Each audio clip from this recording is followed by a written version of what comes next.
Bonjour tout le monde et bienvenue dans les Laurentides. Et oui, c'est le temps des filets ici parce que nous avons beaucoup de petites bêtes et que c'est vraiment, ça rend fou. Donc, on travaille sous filet. Alors aujourd'hui, je vais aller cueillir du lierre terrestre. Alors, je vous ai déjà fait une vidéo qui présente cette lamiacée. Et on va aller l'accueillir parce qu'elle est en fleurs. Et c'est à ce moment donné-là qu'on utilise les fleurs. Alors le lierre terrestre, ce n'est pas du tout du lierre. C'est une plante qui court au sol. Donc il faut faire très attention à ne pas se tromper. C'est une petite plante que l'on trouve dans le sous-bois, qui va pousser dans les milieux humides. Moi, ce que j'ai fait, c'est que je l'ai transplantée. J'en avais un peu partout. Et donc j'ai été la mettre dans une plate-bande. On va aller cueillir ce qu'on appelle les PAF, c'est-à-dire les sommités fleuries.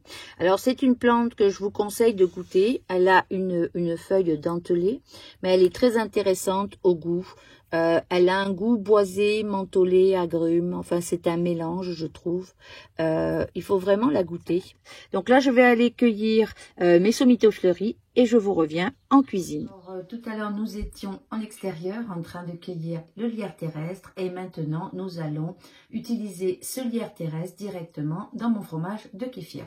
Alors, l'année dernière, j'en avais fait, je pense, au sapin baumier. Donc, c'est ça, j'aime bien quand c'est le temps des cueillettes, aller mélanger des ingrédients différents. Et aujourd'hui, je vais mettre du lierre terrestre directement dans mon fromage de kéfir. Mais cessons de parler et commençons. Là, je vais aller démouler mon kéfir. Voilà. Donc là, j'avais mis un petit papier, qui est un papier, un filtre à café en fait. Vous pouvez très bien aller mettre un coton fromage. Et là, je vais aller préparer mes petites feuilles. Et je vais tout simplement aller les mettre en tout petits morceaux dans mon fromage. Alors, pour la quantité que vous mettez, ben, c'est à vous d'aviser. Je ne mets pas les tiges parce que c'est trop dur à manger, je trouve. Et je trouve que quand on les broie dans le robot, ça sort beaucoup de jus. C'est pas nécessairement très sympathique. Alors, je vais aller mettre aussi un peu de poivre de papaye. Alors, vous pouvez goûter aussi, c'est-à-dire que quand vous allez l'écraser, vous le goûtez, vous regardez si vous en avez assez, puis sinon, vous en rajoutez. Donc là, je vais aller prendre ma fourchette. Avec la fourchette, je vais l'écraser. Je vais aller mettre du sel. Alors ici, ma quantité est beaucoup plus grosse que d'habitude avec ces nouveaux moules. Donc, je vais aller mettre peut-être un peu plus de sel. Alors, le sel, c'est pareil, vous pouvez goûter. Alors, pour le poivre de papaye, moi, j'aime beaucoup le faire au mortier. Parce que je trouve que ça n'a pas de comparaison. Ça sent. C'est tellement bon. Alors ici, on a le poivre de papaye que j'ai déshydraté. C'est-à-dire, ce sont les graines de la papaye. Moi, j'adore manger des papayes. On le déshydrate et on fait un poivre de papaye. Voilà. Alors là, je vais aller remuer. Puis, je vais goûter. Alors, je vais prendre une petite cuillère. Alors, le meilleur moment, c'est quand on goûte, bien sûr. Hein. Mais je suis gourmande. Mais le kéfir, il se mange à toutes les étapes. C'est pas très fort. C'est assez bon. On pourrait remettre du lierre terrestre, donc je vais en remettre. Alors voilà, on va aller le remettre directement dans le pot.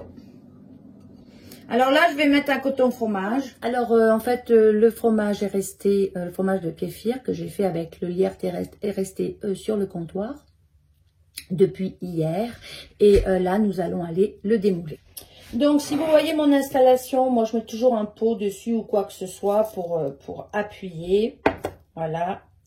Et là, j'ai mis mon fromage hier dans un coton fromage. Voilà, comme je vous ai montré plein de fois. Et je mets toujours un petit morceau en plastique que je découpe pile à la bonne taille du fromage pour le permettre d'être plat pour aller placer mon pois. Voilà.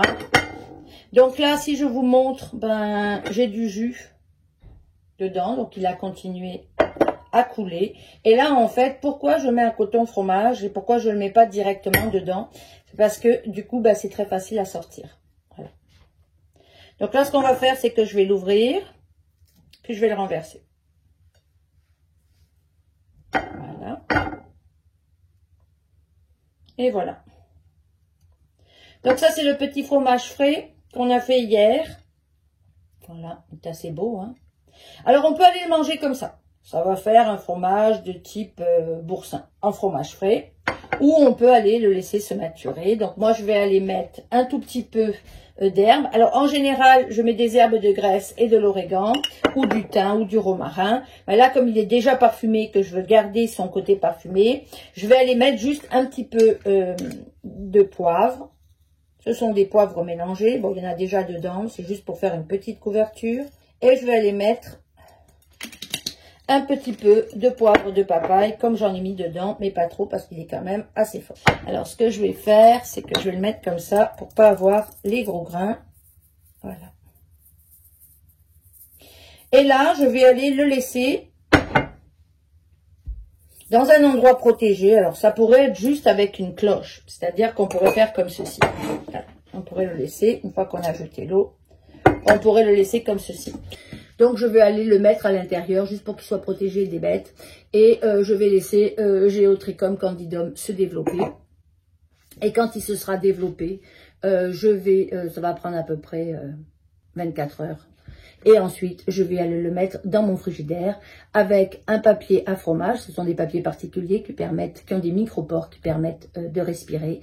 Et après, je le consommerai, mais comme un fromage qui sera affiné, c'est-à-dire sa pâte sera beaucoup plus sèche. Voilà, je vous dis à la prochaine fois. Je vous dirai dans une future vidéo, je vous montrerai dans une future vidéo le fromage une fois fini. Et je vous dirai le résultat. Bon, moi, je l'ai déjà fait plusieurs fois. Je trouve ça fort sympathique. Voilà, je vous dis à la prochaine fois. J'espère que vous avez aimé cette vidéo. Si vous aimez, partagez mes vidéos ou mettez un petit j'aime, un petit commentaire. Ça aide toujours mon travail. Au revoir, à la prochaine fois.